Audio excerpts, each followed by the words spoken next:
ప్రపంచంలోనే అతిపెద్ద సొరంగ మార్గం అటల్ టన్నెల్ను జాతికి అంకితం చేసిన తర్వాత ప్రధానమంత్రి నరేంద్ర మోదీ మాట్లాడుతున్నారు.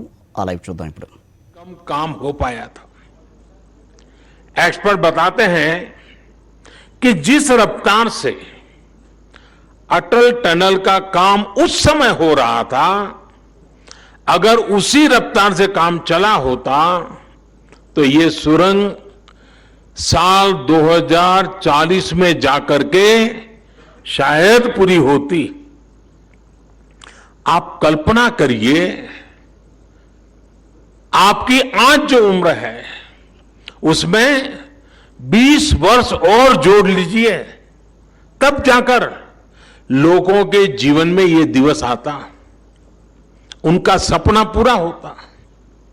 जब विकास के पथ पर तेजी से आगे बढ़ना हो, जब देश के लोगों के विकास की प्रबल इच्छा हो, तो रफ्तार बढ़ानी ही पड़ती है। अटल टनल के काम में भी 2014 के बाद अभूतपूर्व तेजी लाई गई। बीआरओ के सामने आने वाली हर अड़चन को हल किया गया।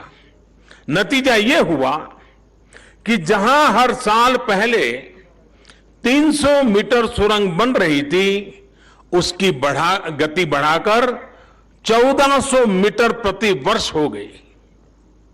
सिर्फ 6 साल में हमने 26 साल का काम पूरा कर लिया। साथियों, इंफ्रास्ट्रक्चर के इतने अहम और बड़े प्रोजेक्ट के निर्माण में देरी से देश का हर तरह से नुकसान होता है। इससे लोगों को सुविधा मिलने में तो देरी होती है, इसका खामियाजा देश को आर्थिक स्तर पर उठाना पड़ता है।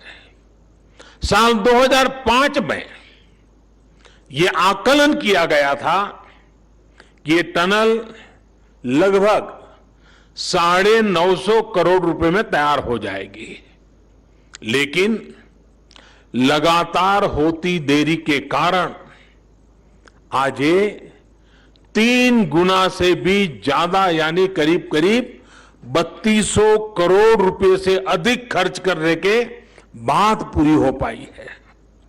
कल्पना कीजिए कि अगर 20 साल और लग जाते तब क्या स्थिति होती।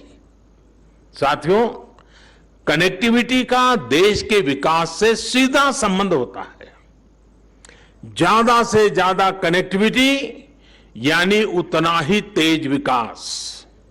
खासकर बॉर्डर एरिया में तो कनेक्टिविटी सीधे सीधे देश की रक्षा जरूरतों से जुड़ी होती है।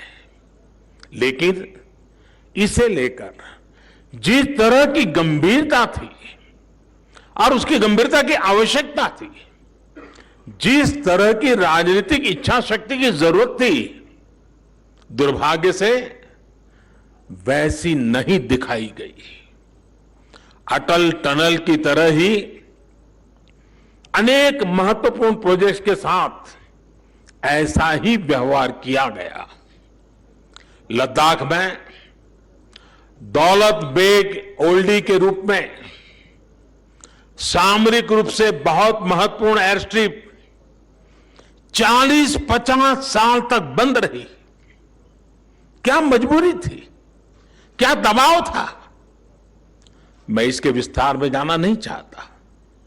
इसके बारे में बहुत कुछ कहा जा चुका है, बहुत कुछ लिखा जा चुका है, लेकिन सच्चाई यही है कि दौलत बेग ओल्डी की एयर स्ट्रिप वायुसेना ने अपने इरादों की वजह से शुरू हो पाई, उसमें राजनीतिक इच्छा शक्ति कहीं नजर नहीं आई। साथियों, मैं ऐसे दर्जनों प्रोजेक्ट गिना सकता हूं जो सामरिक दृष्टि से और सुविधा की दृष्टि से भले ही कितने भी महत्वपूर्ण रहे हो, लेकिन बरसों तक नजरअंदाज किए गए। मुझे याद है, मैं करीब 2 साल पहले अटल जी के जन्मदिन के अवसर पर असम में था। वहां पर भारत के सबसे लंबे रेल रोड बीच बोगीबील पुल को देश को समर्पित करने का अवसर मुझे मिला था। ये पुल आज नॉर्थ ईस्ट और अरुणाचल प्रदेश से कनेक्टिविटी का बहुत बड़ा माध्यम है। बोगीबील ब्रिज पर भी अटल जी की सरकार के समय ही काम शुरू हुआ था, लेकिन उनकी सरकार जाने के बाद फिर इस पुल का काम सुस्त हो गया। साल 2014 के बाद ही इस काम ने भी गति पकड़ी और 4 साल के भीतर भीतर इस पुल का काम पूरा कर लिया गया। अटल जी के साथ ही एक और पुल का नाम जुड़ा है, कोसी महासेतु का।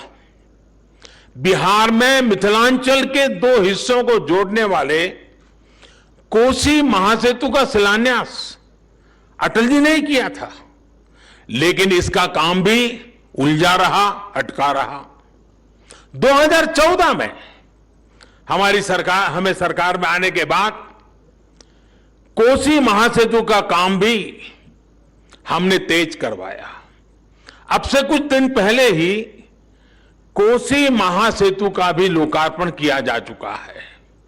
साथियों, देश के करीब करीब हर हिस्से में कनेक्टिविटी के बड़े बड़े प्रोजेक्ट्स का यही हाल रहा है, लेकिन अब ये स्थिति बदल रही है।